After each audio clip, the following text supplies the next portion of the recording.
ವಿದ್ಯಾರ್ಥಿಗಳೇ, ದಿವಿಗೆ Bengaluru KCET mathematics 1500 ಪ್ರಶ್ನೋತ್ತರಗಳು.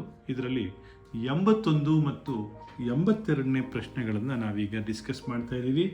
ವಿದ್ಯಾರ್ಥಿಗಳೇ, ನಿಮಗೆ ಈ ಚಾನಲಿಂದ ಉಪಯೋಗ ಆಗ್ತಾ ಇದೆ ಅಂತ ಅನಿಸಿದ್ರೆ ನೀವು ಖಂಡಿತ ಈ ಚಾನಲ್ಗೆ ಸಬ್ಸ್ಕ್ರೈಬ್ ಆಗಿ ಅಂತ ಹೇಳ್ತೀನಿ.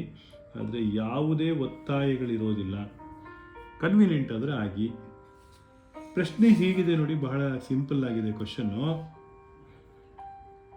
x into e power x by 2 plus x whole cube integral between 0 to 1 ಅಂತಿದೆ. ಮೊದಲು ಇಷ್ಟು ದೊಡ್ಡ ಕ್ವಶನನ್ನು ಬೇಗ ಮಾಡ್ಬೋದಾ, ಸಿಂಪಲ್ ಆಗಿ ಮಾಡ್ಬೋದಾ ಅಂತ ಒಂದು ಕ್ವಶನ್. ನಿಮ್ಗೊಂದು ಶಾರ್ಟ್ಕಟ್ ಕಲಿಸಿರ್ತೀನಿ, ಬಹುತೇಕ ಎಲ್ಲ ಕ್ವಶನ್ಗೂ ಇದು ಹೊಂದ್ಕೊಳ್ತದೆ. e ಪವರ್ ಎಕ್ಸ್, ಇಲ್ಲಿ ಎಕ್ಸ್ ಇದೆ ಅಲ್ವಾ, 2 ಪ್ಲಸ್ ಎಕ್ಸ್ ಹೋಲ್ ಕ್ಯೂಬ್ ಇದೆಯಾ. ತುಂಬ ತಲೆ ಕೆಡ್ಸ್ಕೊಳಕ್ಕೆ ಹೋಗ್ಬಿಡಿ. ಈ ಕ್ವಶನನ್ನು ಕ್ರಿಯೇಟ್ ಮಾಡಬೇಕಾದ್ರೆ ಆ ಕ್ವಶನ್ ಕ್ರಿಯೇಟ್ ಮಾಡಿರುವಂಥ ವ್ಯಕ್ತಿ ಇದ್ರದ್ದು ಒಂದು ಪವರ್ ಕಡಿಮೆ ಇಟ್ಟೇ ಮಾಡಿರಬೇಕು. ಅಂದರೆ 2 ಪ್ಲಸ್ ಎಕ್ಸ್ ಹೋಲ್ ಸ್ಕ್ವೇರ್ ಡಿನಾಮಿನೇಟರ್ಗೆ ಬರಲೇಬೇಕು. ಇದನ್ನು ಡಿಫ್ರೆನ್ಷಿಯೇಟ್ ಮಾಡಿ ಅದು ಬಂದ್ಬಿಡುತ್ತೆ ಅಲ್ವಾ.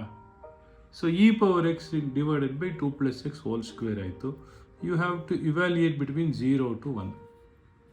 ಅರ್ಥ ಆಯಿತು ಅಂತ ಅಂದ್ಕೊಂಡಿದ್ದೀನಿ. ನೋಡಿ, ಆ್ಯಕ್ಚುಲಿ ನಾನೇ ಈ ಕ್ವಶನ್ನ ಕ್ರಿಯೇಟ್ ಮಾಡ್ತೀನಿ ಅಂತಂದರೆ ನಾನು ಹೆಂಗೆ ಮಾಡಬೇಕು? e power x into f of x plus f dash of ಎಕ್ಸೇ ಮಾಡಬೇಕು. ಎಫ್ ಆಫ್ ಎಕ್ಸ್ ಏನಾಗಿದ್ರೆ f dash of x cube ಆಗುತ್ತೆ. 1/2 plus x whole square ಆಗಿರಲೇಬೇಕು.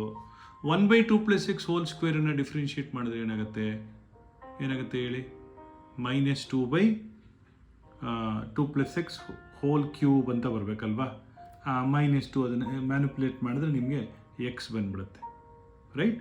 Anyway, so F of x plus f dash of x upper limit 1 ಆಗಿರೋದ್ರಿಂದ e/2 plus 1 whole cube whole square. 2 plus 1 ಅಂದರೆ 3 square ಅಂದರೆ 9 minus lower limit 0 ಆಗಿರೋದ್ರಿಂದ e power 0 ಅಂದರೆ 1, ಹೌದಾ?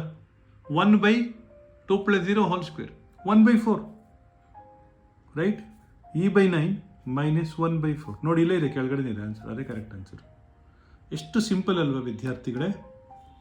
ತುಂಬ simple ಆಗಿರುವಂಥ ಒಂದು ಕ್ವಶನ್ ಇದು. ನೋಡಿ, ನೆಕ್ಸ್ಟ್ ಕ್ವಶನ್ನು ಇದೇ ಥರನೇ ಇದೆ. ತುಂಬ ತಲೆ ಕೆಡ್ಸ್ಕೊಳಕ್ಕೆ ಹೋಗ್ಬಿಡಿ. ಇದಕ್ಕೆ e ಪವರ್ ಎಕ್ಸ್ ಬರಿತೀರಿ, ಬರೆದ ಮೇಲೆ ಡಿನಾಮಿನೇಟ್ರಲ್ಲಿ ಏನಿದೆ ನೋಡಿ, 1 ಪ್ಲಸ್ ಎಕ್ಸ್ ಹೋಲ್ ಸ್ಕ್ವೇರ್ ಅಂತಿದೆ, ಅದರದ್ದು ಸ್ಕ್ವೇರ್ ಅಲ್ವಾ, ಒಂದು ಪವರ್ ಕಡಿಮೆ ಮಾಡಿ ಇಡಿ ಅಷ್ಟೇ, ಇನ್ನೇನು ತಲೆ ಕೆಡ್ಸ್ಕೊಬಿಡಿ. ಸ್ಕ್ವೇರ್ ಇತ್ತಲ್ಲ, ಸ್ಕ್ವೇರ್ ಇಲ್ಲ, 1 ಪ್ಲಸ್ ಎಕ್ಸ್ ಹೋಲ್ ಸ್ಕ್ವೇರ್ ಅಷ್ಟೇ, 1 ಪ್ಲಸ್ ಎಕ್ಸ್ ಸ್ಕ್ವೇರ್ ಅಷ್ಟೇ. ಇಷ್ಟೇ ಆನ್ಸರು, ಡೈರೆಕ್ಟ್ ಆನ್ಸರು. ನೀವು ಇದಕ್ಕೆ ಟೆಕ್ಸ್ಟ್ ಬುಕ್ ನೋಡಿದ್ರೆ ತುಂಬ ಹೊತ್ತಾಗತ್ತೆ. ಅರ್ಥ ಆಯಿತು ಅಂತ ಅಂದ್ಕೊಂಡಿದ್ದೀನಿ. Option A correct. ವಿದ್ಯಾರ್ಥಿಗಳೇ, ಇದನ್ನು ನೋಟ್ ಮಾಡ್ಕೊಳ್ಳಿ. ಇದು ಶಾರ್ಟ್ಕಟ್ ಅಂತ ಅನ್ಸಿದ್ರು ಕೂಡ ಇದಕ್ಕೆ ನನ್ನ ಹತ್ರ ಅಥೆಂಟಿಕ್ ಪ್ರೂಫ್ ಇದೆ. ಶಾರ್ಟ್ಕಟ್ಗಳು ಅನ್ನೋದು ಆ್ಯಕ್ಚುಲಿ ಒಳ್ಳೆಯದಲ್ಲ, ನೀವು ಕರೆಕ್ಟ್ ಮೆಥಡನ್ನು ಕಲ್ತ್ಕೋಬೇಕು. ಸೊ ಇದು ಪ್ರಶ್ನೆ 81 ಮತ್ತು 82ನೇ ಕ್ವಶನ್ನು. 81 ಆ್ಯಂಡ್ 82ನೇ ಕ್ವಶನ್ನು ಔಟ್ ಆಫ್ 1500. ನೋಟ್ ಮಾಡ್ಕೊಳ್ಳಿ ವಿದ್ಯಾರ್ಥಿಗಳೇ. ನಿಮಗೆ ಅವಶ್ಯಕತೆ ಬಂದರೆ ಚಾನಲನ್ನು ಸಬ್ಸ್ಕ್ರೈಬ್ ಮಾಡ್ಕೊಳ್ಳಿ. ಮುಂದಿನ ಕ್ವಶನ್ ಹೋಗೋಣ ವಿದ್ಯಾರ್ಥಿಗಳೇ. ದಿವಿಗೆ ಬೆಂಗಳೂರು KCET ಮ್ಯಾಥ್ಸ್ 1500 ಪ್ರಶ್ನೋತ್ತರಗಳು. Question number 83 and 84 of 1500 discuss ಮಾಡ್ತಾ ಇದ್ದೀವಿ. ಪ್ರಶ್ನೆ ನೋಡಿ, integral of e power x x divided by 1 plus x square ಅಂತಿದೆ. ನೋಡಿ, ನಿಮ್ಗೆ ಈಗಾಗಲೇ ಹೇಳ್ಕೊಟ್ಟಿದ್ದೀನಿ, e ಪವರ್ ಎಕ್ಸ್ ಮತ್ತೆ ಬರೀರಿ, ಡಿನಾಮಿನೇಟ್ರದ್ದು ಒಂದು ಪವರನ್ನು ಕಡಿಮೆ ಮಾಡಿ ಆನ್ಸರ್ ಬಂತು ಅಷ್ಟೇ. e power x by 1 plus X. ತುಂಬ ತಲೆ ಕೆಡ್ಸ್ಕೊಳಕ್ಕೆ ಹೋಗ್ಬೇಡಿ. ನೋಡಿ, ಈ ಥರದ ಪ್ರಶ್ನೆ ಎಕ್ಸಾಮಲ್ಲಿ ಬಂದೇ ಬರುತ್ತೆ ಅನ್ನುವಷ್ಟು ಗ್ಯಾರಂಟಿ. ಸೊ ಇದನ್ನು ಡಿಫ್ರೆನ್ಷಿಯೇಟ್ ಮಾಡಿ ನಿಮ್ಗೆ ವಾಪಸ್ ಆನ್ಸರ್ ಬರ್ತದೆ.